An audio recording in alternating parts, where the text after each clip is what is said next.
Private ప్రాపర్టీలకు వెళ్తున్నాం, public place లో వచ్చాము సామరస్యంగా కాసేపు మరి ప్రతిష్టాత్మకమైనటువంటి వైఎస్ రాజశేఖర గారు స్టార్ట్ చేసి ఒకసారి చూసిపోదామంటే చూడండి, మీరు దగ్గర నుంచి చూపించాలి మాకు.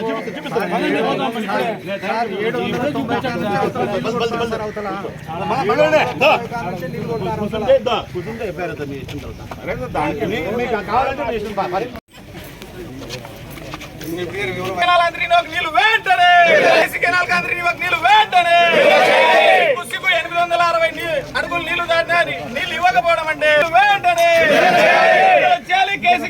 ఈ వీడియో నచ్చితే లైక్ చేయండి, సబ్స్క్రైబ్ చేసి కామెంట్ చేసి షేర్ చేయండి. అలాగే మరిన్ని ఆసక్తికరమైన న్యూస్ కోసం మా CBS న్యూస్ ఛానల్ ని చూడండి.